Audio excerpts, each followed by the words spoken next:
tema yang terakhir, insya Allah Ta'ala kita akan membahas poin yang kelima ini. Makanan hewani yang sudah diterapi, yang melalui proses penambahan al-mudaddat al-hayawiyah, bahan antibiotik atau antibakteri. Jadi daging atau produk makanan hewani yang telah melalui proses penambahan antibakteri. Al-mudaddat al-hayawiyah, antibakteri ini adalah zat yang diambil dari organisme hidup yang dimasukkan ke dalam tubuh, baik dari jalur mulut maupun disuntikkan. Kemudian setelah itu zat ini bergerak melalui jalur darah. Kemudian dia berjalan terus melalui darah sampai ke bagian yang terkena penyakit, yang di situ banyak bakteri, sehingga zat antibiotik tadi bekerja untuk membunuh bakteri-bakteri yang menyerang fisik, yang menyerang tubuh.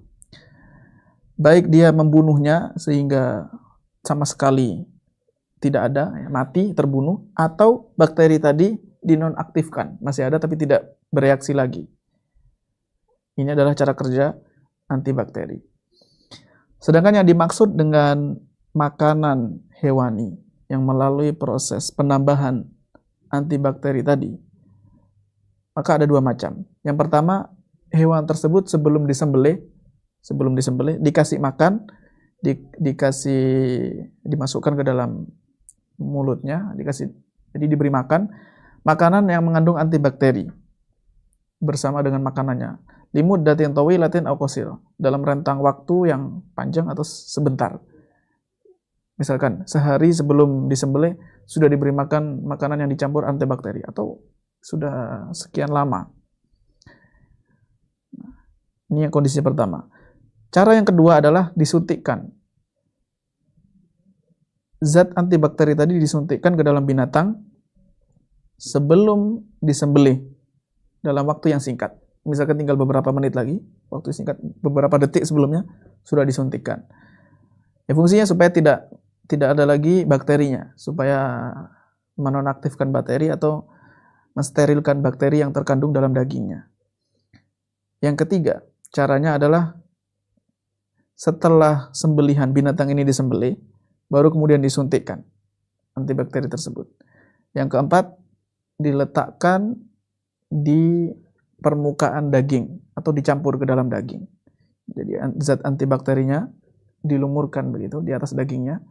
Ini sudah disembelih berarti, sudah berbentuk daging, kemudian ditaruh di atasnya. Misalkan sebagaimana ini juga berlaku misalkan atau dicampur dalam daging, misalkan yang dicampur adalah as-sajik. As-sajik ini dalam bahasa Arab artinya sosis. Sosis ini sudah dicampur dengan bahan-bahan antibakteri, atau daging-daging cincang, al-luhumul mafrumah, daging-daging cincang. Yang kelima, penggunaan zat antibakteri untuk sterilisasi. Jadi untuk mensterilkan sebagai pengganti atau zat pembantu bitakfidi darajatil hararati fil mu'allabat, untuk membantu menurunkan tingkat panas di dalam kaleng. Intinya, jadi sebelum proses pengalengan makanan itu ditambahkan zat antibakteri untuk mensterilkan sebelum dimasukkan kaleng supaya bisa bertahan lama. Fungsinya adalah ini, supaya bisa bertahan lama, tidak muncul bakteri, tidak rusak. Nah, dari berbagai macam cara penggunaan zat antibakteri ini, apa hukum permasalahan dalam hal ini? Apa hukum konsumsinya? Para ulama kontemporer berselisih pendapat terkait hukum makanan hewani. Jadi tidak mesti harus daging ya. Intinya makanan yang berasal dari hewan yang melalui proses penambahan atau penyuntikan atau penambahan zat-zat antibakteri. Pendapat yang pertama diperbolehkan, pendapat yang kedua tidak diperbolehkan. Dan khilaf ini dibangun, kita perlu melihat alasannya. Jadi bukan mengambil, saya mau lebih hati-hati sehingga ditinggalkan, atau saya memilih pendapat yang lebih ringan karena hukum makanan asalnya diperbolehkan. Bukan begitu. Jadi harus dilihat dulu apa sebab perbedaan tersebut. Pendapatnya adalah dari sisi efek yang ditimbulkan. Dari sini maka mereka terbagi menjadi dua kelompok. Kelompok yang pertama berpendapat bahwa zat antibakteri ini berupa, zat ini sebenarnya adalah jurthumiyah, bakteri juga, tapi aminah fa'ala. Aman ya, sudah aman, sudah dikendalikan dan efektif. Ini dihasilkan dari berbagai materi yang tidak beracun. Zat-zat ini tidak beracun. Dia digunakan untuk menghambat pertumbuhan bakteri-bakteri yang serupa, yang sudah ada. Dan mencegah terbentuknya racun dalam makanan hewani. Jadi fungsinya ini untuk menghilangkan racun, supaya jangan sampai muncul penyakit. Kesimpulannya, maka tidak dilarang menggunakan zat antibakteri ini fi wiqayati ilajil hayawanat, untuk tindakan preventif ya, dari sisi pengobatan hewan. Jadi nggak masalah. Misalkan binatang ini supaya tidak terkena penyakit tertentu, virus misalkan ya, maka dikasih antibiotik atau dikasih zat antibakteri. Dari sini maka selama zat ini tidak beracun, tidak membahayakan, bahkan dia aman dan efeknya bagus, maka kesimpulannya menjadi halal, diperbolehkan. Adapun pendapat yang kedua, kelompok ini mengatakan zat-zat antibakteri ini merupakan senyawa yang beracun dan memadorotkan. Jadi dari sisi tasawurnya, mereka memahami zat antibakteri ini bagaimana. Kalau mereka mengatakan bahwa ini beracun dan membahayakan manusia. Jadi terkadang membahayakan ini bukan hanya manusia saja, tapi membahayakan hewan atau membahayakan lingkungan. Efeknya, dampaknya terhadap lingkungan itu tidak baik, maka otomatis akan menjadi dilarang. Tidak diperbolehkan untuk dikonsumsi. Bahkan tidak diperbolehkan untuk melakukan penambahan zat antibiotik tersebut.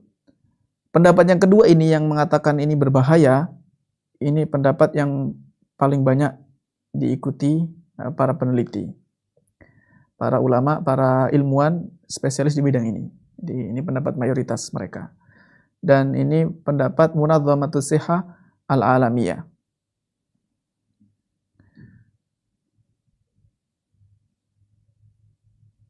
Setiap pendapat ini mereka memiliki dasar-dasar yang menguatkan pernyataannya dari sisi percobaan. Ya. Mereka sudah mencoba, meneliti, meriset ilmiah melalui lab dan seterusnya. Dan kesimpulannya itulah yang membuat mereka berpendapat seperti itu. Sedangkan para ulama syariat, penelitiannya sesuai dengan efeknya. Jadi yang dilihat adalah efek dari obat-obat zat-zat tersebut. Apakah membahayakan atau tidak. Bagi ulama yang mengedepankan dari sisi yang melihat, wah ini lebih kuat sisi madorotnya, maka mereka akan mengatakan dilarang mengkonsumsi makanan tersebut. Berdasarkan sabda Rasulullah SAW, la darara wa la dirar. Hadits ini diriwayatkan Ibnu Majah dan sesuai dengan kaidah umum ad-dararu yuzalu. Sebenarnya ini sama ya, karena la darara wa la dirar ini dijadikan sebagian ulama qawaid fiqhiyah lafaz kaidahnya. Tapi ada juga yang mengatakan kaidahnya adalah ad-dararu yuzal, dalilnya adalah la darara wa la dirar. Ala kulli hal ya seperti itu. Dia sama saja. Ya, intinya kalau dikatakan bahwa ini berbahaya, efeknya, dampaknya buruk, ya pasti ya kesimpulannya diharamkan. Wa qad thabata man'u istikhdami ba'dhi anwa'il mudaddat baitorian. Jenisnya memang bermacam-macam, tidak satu jenis ya, antibakteri ini bermacam-macam. Pernah ditetapkan bahwa dilarang menggunakan sebagian merek al-mudaddat antibakteri ini menurut para dokter hewan dalam ilmu kedokteran hewan. Misalkan penggunaan obat yang bernama chloramphenicol, chloramphenicol. Ini jenis ini dilarang di Eropa pada tanggal 23 bulan 7 1994 Masehi. Alasannya kenapa? Karena menyebabkan perubahan dalam sumsum. Yang merupakan taghyirat, bahkan ini banyak perubahan dalam sumsum. Dan itu membahayakan. Sementara madarat tidak pernah diizinkan dalam syariat Islam. Islam tidak pernah mengizinkan sesuatu yang membahayakan. Bahkan yang berusaha untuk menghilangkannya. Dari sini maka dilarang. Jadi hukum ini terkait dengan penelitian para ahli yang khusus ya, spesialis di bidang ini. Dari situ ketika mereka mengatakan berbahaya, maka ulama syariat mengatakan jangan dimakan, jangan dikonsumsi. Tapi kalau mereka mengatakan aman, secara kedokteran, ya secara ahli gizi ini tidak membahayakan, aman, maka kesimpulannya menjadi diperbolehkan. Dan sebagian ulama yang mengatakan halal makanan tersebut, maka mereka memandang ya madarat ini kecil. Misalkan mereka mengatakan oh ada madaratnya, tapi kecil dalam skala yang minim. Sementara manfaat yang didapatkan setelah memberikan zat antibakteri tadi kepada hewan lebih besar, manfaatnya lebih besar. Karena memberikan zat antibakteri tadi termasuk al-ihsanu ilal hayawan, termasuk berbuat baik kepada binatang, melakukan maslahat bagi binatang, sehingga binatangnya tidak mati, bisa tahan hidup dan seterusnya. Sehingga manfaatnya lebih besar dari sini. Allah Azza wa Jalla berfirman, "Wa ahsinu innallaha yuhibbul muhsinin." Berbuatlah kalian kebaikan karena Allah mencintai hamba-hambanya yang berbuat baik. Nah, jika diterapkan ayat ini kepada zat antibakteri tadi, maka memberi antibakteri untuk binatang masuk dalam kategori al-ihsan ilahi, berbuat baik kepada binatang, berbuat lemah lembut kepada binatang.